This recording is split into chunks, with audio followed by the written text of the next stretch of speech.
Welcome back to Speak for Yourself for the Career, presented by Hyundai. Marcellus Wiley here. It's time now to be joined by one of LA's finest, my guy, Eagles wide receiver DeSean Jackson. Big dog, how you doing, brother?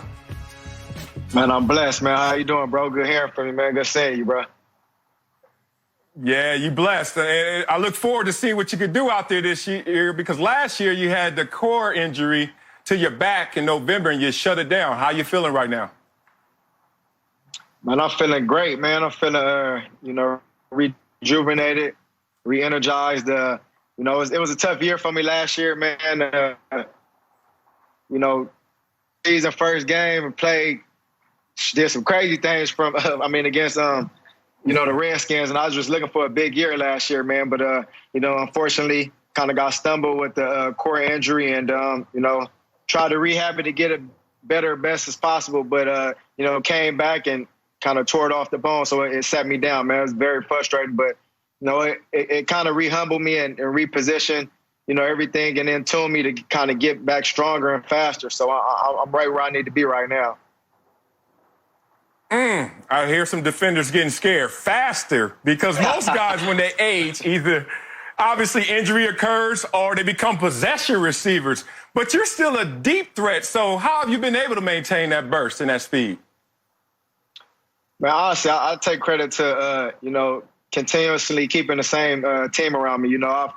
I've had a fortunate, blessing to, have my dad create a group of guys, man, that continuously work with me, man. And I stay dedicated to training with them since day one. And, I'm still having the same trainers train me now that's been training me since I've been 6, 7, 8 years old. So, just off season, man, taking the time and effort out to, staying on the track and, staying with my speed coach and, working, man, on that track, man. That's the biggest thing I'm able to say, how I'm able to keep my speed, man, just staying on that track. Now, as I mentioned, you're an LA guy, but right now you're in Florida. So how's quarantine life been for you in terms of staying in shape and preparing for next season?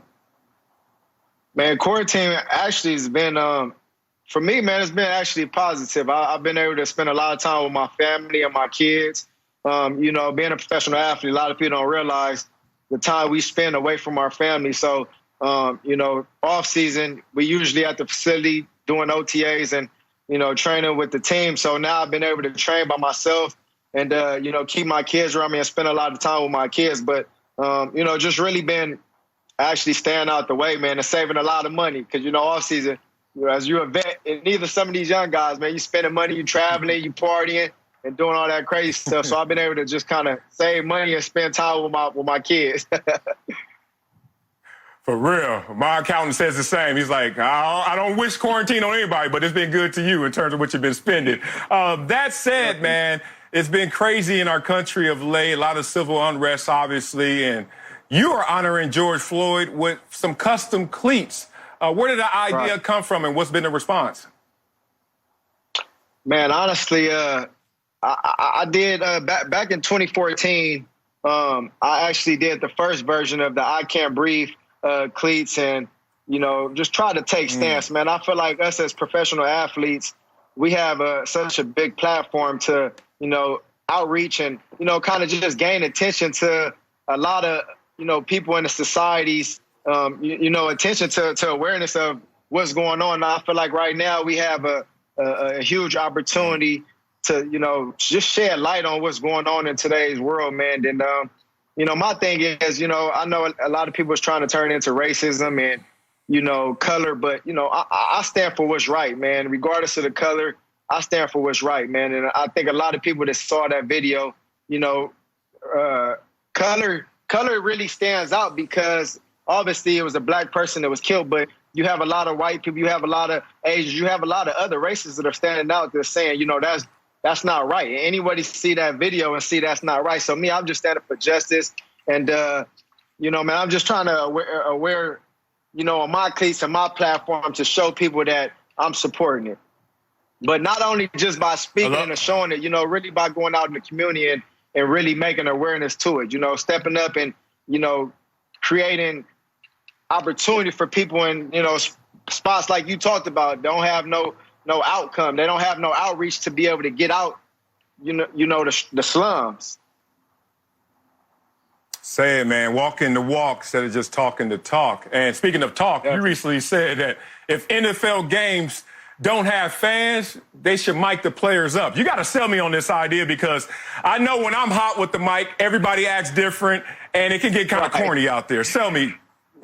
Nah, honestly, man, you make a 100% point. And, you know, I've always been the type of guy that, you know, they always ask me, do you want to get mic'd up? And I'm like, nah, I don't want to be mic'd up because I know some of the stuff that comes out of my mouth. And, you know, a lot of people mess with you talking about, oh, you the police if you got the wire. I'm just playing around. But, you know, I'm one of them dudes, if I'm always mic'd up, I'm going to let people know. So if you come around me, be careful what you say and all that other stuff. But with not having no fans, man, I think, you know, seeing kind of what the XFL did and just kind of letting people insights to the huddle and the coaches and stuff. I just feel like our fans, if we're not going to have them fans there, we should be able to give them insights to, you know, just the competitive nature. Because if everything is, you know, PG-13, you know, it could definitely get rated R. But if it's PG-13, because you got kids watching all that, you just got to kind of be understanding of what you're saying. But I think it'd be a dope way to give the fans the insights on what really goes on between the white lines.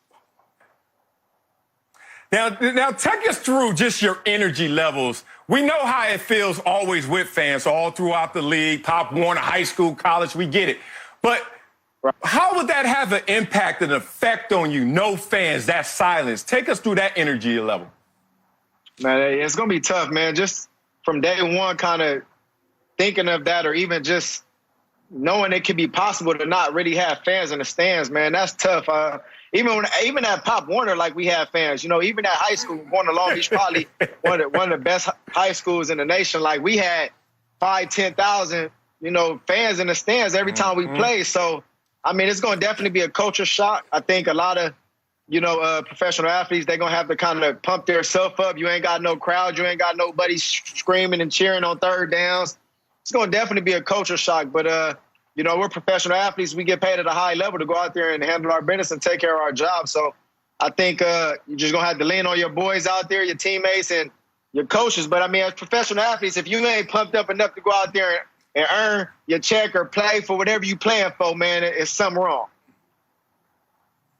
I'm with you there, man. And let's talk about what is going on in Philadelphia. Talk about your quarterback. Pro Football Focus just recently released this list of top 50 players in the league, and you get around 50, you still don't see Carson Wentz's names. He didn't make the list. Does he get the respect he deserves? Man, honestly, man, I feel like Carson Wentz, man, is a heck of a quarterback, man. He's still a young dude.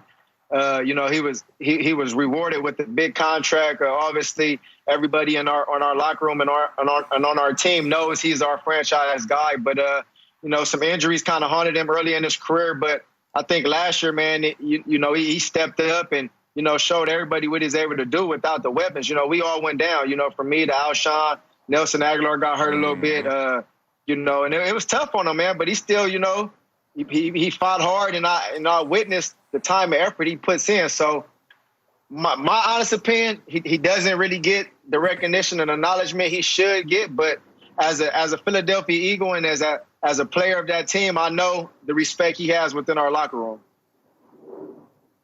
Now let's talk about another one of your former quarterbacks, and Jameis Winston, trying to revive his career as a backup in New Orleans. Tell us about Jameis and what does he need to do to get back on track? Man, yeah, Jameis, man, that dude has a lot of upside, man. And when I say upside, you know, playing with him in Tampa, you know, I feel like, you know, he has all the intangibles to be a big-time quarterback in the league. You know, I think just a lot of times last year he was careless with the ball and, you know, didn't really manage the ball as much as he needed to be being a top-tier quarterback in the league. But, you know, I think it'll be great for him to get over there and New Orleans and get behind a quarterback like Drew Brees and really just learn, man. I think a lot of times if you're talking the talk and you're not walking the walk, you know, a lot of guys are not going to follow behind. So, and not to say that's necessary to him, but, you know, more on the talk. If you talk the talk, you just got to back it up on the field. And I think if he's able to kind of learn that role from having a guy like Drew Brees teaching you and saying, look, this is how you do it, this is how you need to do it, this is what you don't need to do, I think he'll learn a lot. So it'd be a good opportunity, but I definitely think he's a starting quarterback in the NFL. Much love to you, DeSean, for coming on, man. Stay healthy and keep killing them, big dog. Appreciate it, big bro. You too, man.